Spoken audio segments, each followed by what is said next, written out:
Indian जहाज़ों के लिए पाकिस्तानी एयर स्पेस बंद की गई थी, उसको एक्सटेंड कर दिया गया है। एयर इंडिया जो सबसे बड़ी एयरलाइन है, उसे 3 रास्ते मुकम्मल तौर पे बंद कर दिए। वो कौन कौन से रास्ते हैं जो मुकम्मल तौर पे बंद किए गए हैं और कौन से रास्ते ऐसे हैं जहां पे फ्लाइट ऑपरेशन को महदूद कर दिया गया है जस्ट बिकॉज पाकिस्तान की जानिब से एयर स्पेस बंद की गई है। इन्होंने वह हाथ खड़े कर दिए।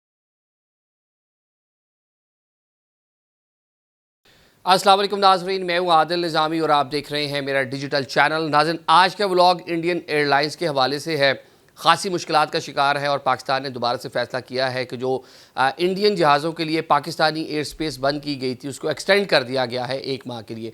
24 अप्रैल को ये वाक़या हुआ था, उसके बाद मई के महीने में दोबारा इसको 1 माह की तौसीह दी गई और आज क्योंकि 1 माह मज़ीद मुकम्मल हो रहा था तो 1 माह के लिए ही इसमें मज़ीद तौसीह दे दी गई है। पाकिस्तान मरहलावार मतलब पाकिस्तान की जानिब से सारी चीज़ें हो रही हैं। एकदम से ऐसे अनाउंसमेंट नहीं की गई कि गैर मुअय्यना मुद्दत तक का इस्तेमाल पाकिस्तान ने नहीं किया, अब इसको पर मंथ के तौर पे इसको किया जा रहा है। सेकेंडली, इंडिया की जो एविएशन इंडस्ट्री है, ख़ुसूसन एयर इंडिया जो सबसे बड़ी एयरलाइन है इंडिया की, इंडियन गवर्नमेंट उसको माजी में ओन करती रही, अभी निजी शोबा उसको चला रहा है, उसे 3 रास्ते मुकम्मल तौर पर बंद कर दिए और वो जस्ट बिकॉज के पाकिस्तान की जानिब से एयर स्पेस बंद की गई है। इतना ज़्यादा बर्डन है इंडियन एयरलाइंस के ऊपर कि उनको समझ नहीं आ रहा है कि पैनिक की सूरत हाल है। अभी तक जो उनका फ़्लाइट ऑपरेशन है वो नॉर्मलाइज नहीं हो सका।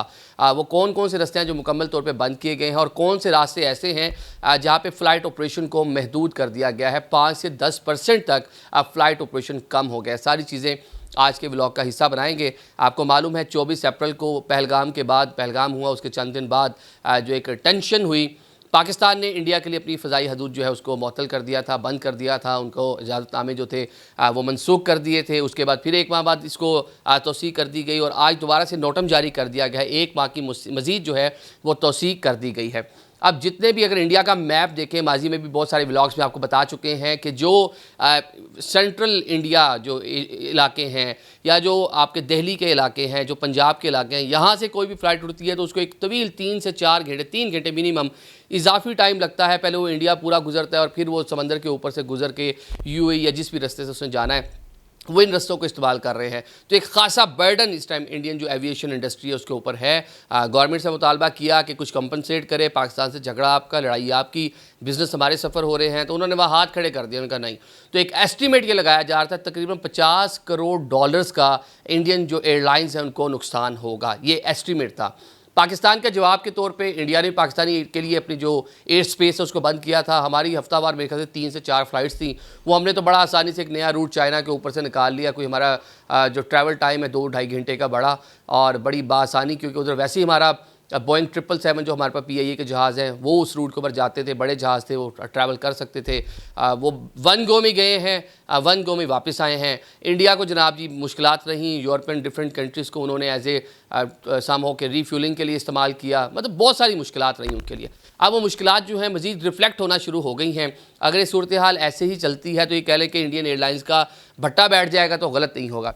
3 रास्ते जिनको एयर इंडिया ने मुकम्मल तौर पे बंद कर दिया है, जो मैं बताता हूँ कौन कौन से रास्ते हैं। नंबर 1 जनाब, दिल्ली से जो नैरोबी कीनिया अफ्रीका जो फ़्लाइट जाती थी इसको बंद कर दिया गया, इस रास्ते को बंद कर दिया गया। अब एयर इंडिया की कोई भी परवाज़ इस रास्ते पे नहीं जाएगी। 1 से 2 माह के लिए उनका फ़ैसला, वो भी ऐसा नहीं है कि वो मुस्तकिल तौर पर बंद कर दें। पाकिस्तान के रिएक्शन को देखते हुए चीज़ों को मैनेज कर रहे हैं कि पाकिस्तान 1-1 माह की तौसीह कर रहा है तो शायद किसी टाइम पे कोई बर्फ़ पिघले, मामलात नॉर्मलाइज हो जाए तो ऐसा ना हो कि मुकम्मल इस रूट को बंद कर दें। 1 से 1.5 माह, जुलाई के महीने तक के उन्होंने इसको बंद कर दिया है। सेकंड जो है वो है जी लंदन से अमृतसर या अमृतसर से लंदन। ये अब देखिए बिल्कुल ये कहाँ पे है, ये एयरपोर्ट आपके लाहौर के बिल्कुल पास। अब इस फ़्लाइट ने जब भी ये फ़्लाई करती थी, फ़्लाई करने के चंद मिनटों बाद ये पाकिस्तानी एयर स्पेस के अंदर दाखिल हो जाती थी और वहाँ से गुजर कर ये आगे UAE या जो भी रास्ता बनता था ईरान के ऊपर से गुजर के यहाँ से अब मिडल ईस्ट से होती हुई लंदन के लिए जाती थी। अब जनाब ये जो एरिया था ना न्यू दिल्ली का, और ये सबसे ज़्यादा मुतासिर होने वाले इलाके ये थे। अब इसको भी जनाब बंद कर दिया गया। तीसरा जनाब, गोवा से जो लंदन का फ़्लाइट ऑपरेशन है उसको भी बंद कर दिया गया। ये 3 जो रूट्स हैं इनको फ़िलहाल कह लें कि जुलाई के महीने तक तो इनको बंद कर दिया, सस्पेंड कर दिया गया है फ़्लाइट ऑपरेशन।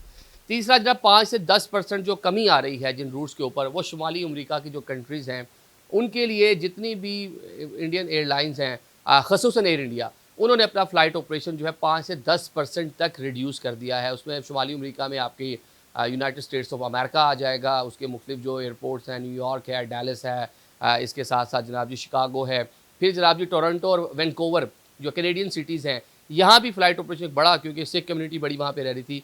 यहाँ भी 5 से 10% तक अभी तक जो है वो जो कमी रिकॉर्ड की गई है। अब ये जो शुमाली अमेरिकन जो कंट्रीज़ है, यूरोपियन जो जहाँ पे ममालिक जहाँ पे फ़्लाइट ऑपरेशन कम हुआ है, ये भी सारे का सारा दिल्ली जो कैपिटल सिटी है न्यू दिल्ली, वहाँ से हो रहा है, इसी रीजन से।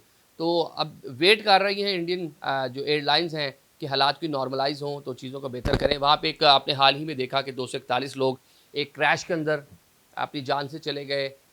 2 दिन पहले एक और वाक़या पेश आता है, जनाब के पायलट जो है वो डोमेस्टिक फ़्लाइट थी, उसने मे डे की कॉल दे दी, फ्यूल अचानक से जहाज़ का ख़त्म हो गया और उसने जनाब वो डोमेस्टिक फ़्लाइट ही थी, 300 किलोमीटर अपने डेस्टिनेशन से पहले ही उसको लैंड करना पड़ गया। 148 मुसाफिर उसके अंदर सवार थे और रीफ्यूलिंग वगैरह की गई और मतलब कह लें कि क्रैश जब होने वाला हो जहाज़, जब इंतहाई इमरजेंसी हो तो मे डे की कॉल दी जाती है।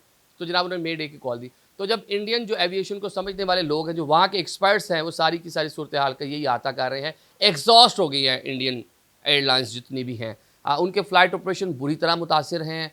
वो उसको रीशेड्यूल नहीं कर पा रहे। अच्छा, फिर जो फ़्लाइट कैंसिल हो रही हैं उनकी रिफ़ंडिंग करना है और सबसे बढ़ के जो पैसेंजर्स हैं उनका एतमाद ख़त्म होता जा रहा है। वो जनाब कन्वर्ट होते जा रहा है पैसेंजर दूसरी एयरलाइंस के ऊपर, क्योंकि पाकिस्तान की जहाँ से जो एयर स्पेस बंद की गई है सिर्फ इंडियन जो एयरलाइंस हैं, इंडियन जो फ्लैग कैरियर्स हैं, उनकी जो निजी एयरलाइंस हैं उनके लिए बंद है। बाकी एतिहाद है, एमिरेट्स है, उसके बाद जनाब आपकी सऊदी एयरलाइन है, ओमान की जो एयरलाइंस हैं, कतर एयरवेज़ है, इन सब के लिए ओपन है। तो अब जो पैसेंजर है वो बिल्कुल डाइवर्ट कर गया है इन एयरलाइंस के ऊपर जनाब, और जो एयर इंडिया है उसको माली खसारे का सामना है। अब देखते हैं कि सूरत हाल कब तक नॉर्मलाइज होती है। जिस तरह मैंने कहा शुरू में, मैंने आपको बताया पाकिस्तान का तो फ़्लाइट ऑपरेशन इतना था ही नहीं। जो हमारी उधर से इंडोनेशिया या मलेशिया या सिंगापुर की जो फ़्लाइट्स जाती थी वो हफ्तावार 4-5 पीआई की फ़्लाइट्स थी। तो उसके लिए हमने तो एक अल्टरनेट रूट आसानी से ढूंढ लिया, हमें तो कोई मसला नहीं हुआ। इंडिया ने हमारे रिस्पॉन्स से बंद किया था और उनकी हफ्तावार कितनी 100 के करीब फ़्लाइट्स थी, इससे भी ज़्यादा थी जो ये जो इंडियन एयरलाइंस जो उसको देख रही थी। अब नुकसान का तखमीना जो लगाया जा रहा है 50 करोड़ यूएसडी है। तो देखते हैं अगर सूरत हाल यूँ चलती है तो कहाँ स्टैंड करती है Indian aviation. Thank you so much.